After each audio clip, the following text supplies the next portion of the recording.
നല്ലൊരു അവധി ദിവസം ആയതുകൊണ്ട് കുറച്ച് കോസ്റ്റ്ലി ലഞ്ചാകാമെന്ന് തീരുമാനിച്ചു.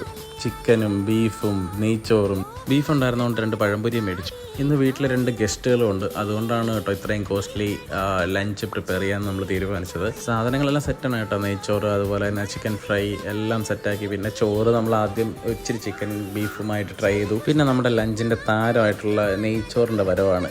നെയ്ച്ചോറ് ആണല്ലോ ബീഫിൻ്റെ കൂടെയുള്ള ഒരു കോംബോ. നെയ്ച്ചോറിന് സൈഡിലോട്ട് ഇതുപോലെ ബീഫ് കറിയൊക്കെ വെച്ച് പിന്നെ കുറച്ച് സാലഡും, അതുപോലെ തന്നെ പിന്നെ നന്നായിട്ട് മൊരിഞ്ഞ നല്ല ചിക്കൻ ഫ്രൈയും, പിന്നെ സവാള കുറച്ച് വിനാഗിരി ഒഴിച്ചത് ഇങ്ങനെ വെക്കുന്നത് എനിക്കിഷ്ടമാണ് കേട്ടോ. പിന്നെ ഒരു പപ്പടം. എൻ്റെ മോനെ, ഈ ഒരു സംഭവം, ഈ ഒരു കോംബോ ഇഷ്ടമില്ലാത്ത ആൾക്കാർ ഭയങ്കര റയറായിരിക്കും.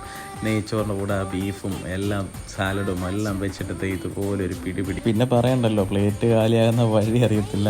പിന്നെ ബീഫ് ഉണ്ടാക്കിയോണ്ട് കുറച്ച് പഴംപൊരി കൂടെ മേടിച്ചോണം. അന്ന് പഴംപൊരിയായിട്ടൊരു പിടി പിടിച്ചു. എപ്പോഴും ഇല്ലെങ്കിലും ഇടയ്ക്കൊക്കെ ഇങ്ങനെയൊക്കെ ട്രൈ ചെയ്യുന്നത് വളരെ നല്ലതാണ്. അപ്പോൾ പുതിയൊരു വീഡിയോയുമായി വീണ്ടും കാണാം.